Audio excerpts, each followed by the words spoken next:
আসসালামু আলাইকুম। আশা করি সবাই ভালো আছেন। তো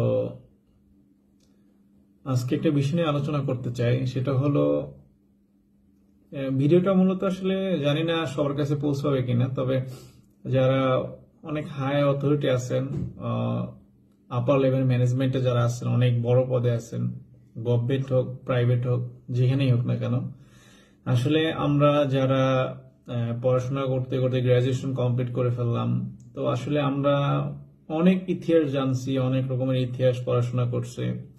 তো আজকের বিষয়টা আলোচনা করার কারণ হলো, আজকে বাংলাদেশের মাটিতে নতুন একটা বিষয় নিয়ে অনেক তোলপাড় হচ্ছে, সেটা হলো মেজর ডালিমের তার যে 50 বছরের ইতিহাস নিয়ে আজকে আলোচনা হচ্ছে।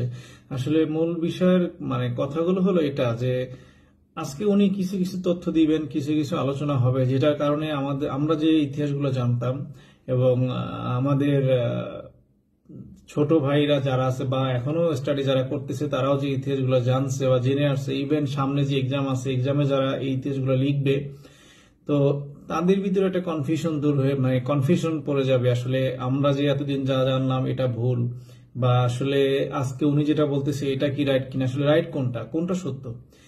আর সবচেয়ে বড় ব্যাপার হলো আমাদের যে বাংলাদেশের জব ক্যাটাগরিতে যে সেক্টরে, জবের সেক্টরে যে আসলে যেভাবে ভাইভা গুলো নেওয়া হয় বা যেভাবে কোশ্চেন গুলো করে, যারা আসলে অনেক ভাইভা দিচ্ছেন বা এই নিয়ে পড়াশোনা করেন তারা বুঝতে পারবেন। আসলে মাঝে মাঝে নিজেদের কাছে প্রশ্ন আসে যে যারাই মোটামুটি এডুকেটেড পার্সন বা যারাই লেখাপড়া করতেছে তাদের কিছুটা হলো তো একটু জ্ঞান ধ্যান ধারণা তো অবশ্যই আছে। আসলে বাস্তবতা কতটুকু, আমরা যে ইতিহাস নিয়ে পড়াশোনা করি যাই করি, জব সেক্টরে গেলে আসলে এরকম কেন, আমাদের চিন্তা ভাবনাটা কি আসলে একটু ডিফারেন্স হওয়া হওয়া যায় না?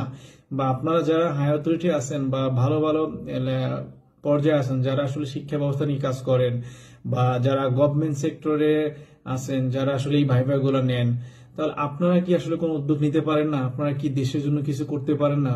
পৃথিবীতে আরো কান্ট্রি আছে, আপনারা প্রত্যেকটা বিষয় হলেই কোনো না কোনো কিছু কাজে হলেই আপনারা দেখা যায় দেশের বাইরের এক একটা উদাহরণ নিয়ে আসেন, ইউরোপের উদাহরণ নিয়ে আসেন, কিন্তু শিক্ষা ক্ষেত্রে কেন নয়? শিক্ষা ক্ষেত্রে কেন আপনারা আসলে এই উদাহরণগুলো টেনে নিয়ে আসেন না?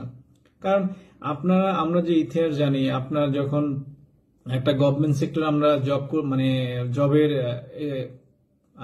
এক্সাম দিতে যাই, তখন আসলে আমাদের আবার নতুন করে সবকিছু পড়াশোনা করতে হয়।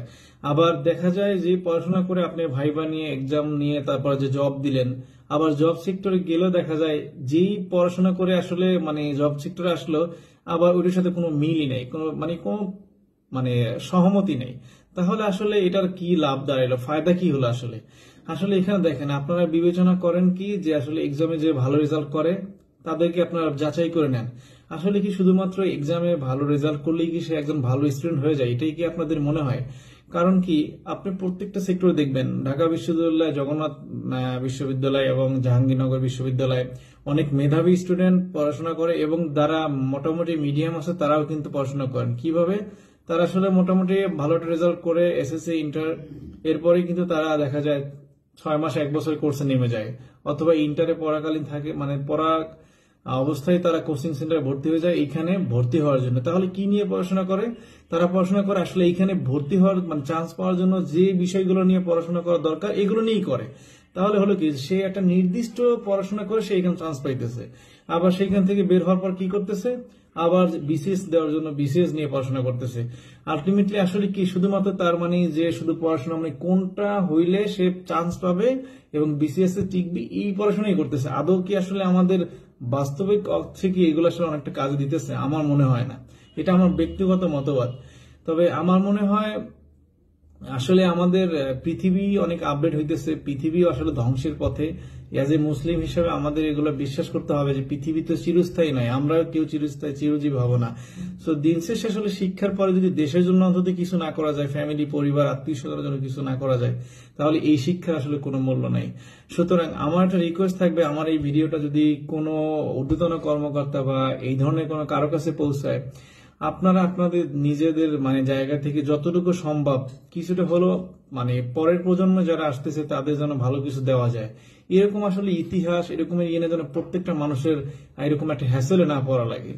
এর থেকে আমার মনে হয় আপনারা যে সেক্টরে আলাদা একটা স্টাডি ক্যাটাগরি থাকলে, পড়াশোনার ক্যাটাগরি থাকলে ওই বিষয় নিয়ে সে পড়াশোনা করলে সে ওই বিষয় হবে মাস্টার। ইঞ্জিনিয়ার নিয়ে যে পড়াশোনা করবে, ইঞ্জিনিয়ারিং বিষয় নিয়ে সে শুরু থেকেই এই বিষয় নিয়ে প্র্যাকটিস করা দরকার। তাহলে তার সে বাংলাদেশের একজন মানে নামী এবং স্বনামধন্য একজন ভালো ইঞ্জিনিয়ার হতে পারবে, বা মানে বাইরে কান্ট্রির সাথে লিড করতে পারবে। সো আমরা অনেক বড় বড় ধরনের প্রজেক্ট, বড় বড় ধরনের মানে কোনো কিছু করতে গেলে আমরা বাইরের উপর নির্ভরশীল, কিন্তু আমরা লাখ লাখ কোটি টাকা ইনভেস্ট করতেছি, মানে খরচ করতেছি দেশে পড়াশোনায়, আসলে আদৌ তো তেমন কোনো কাজ হইতেছে না। দিন শেষে আসলে মানে আমাদের কিছুই হচ্ছে না।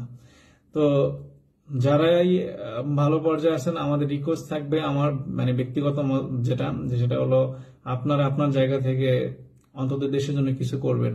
হয়তোবা আমার এই ভিডিওটা কারো কাছে ভালো লাগবে, কারো কাছে খারাপ লাগবে, এটা লাগতেই পারে, এটা আমার ব্যক্তিগত মতবাদ।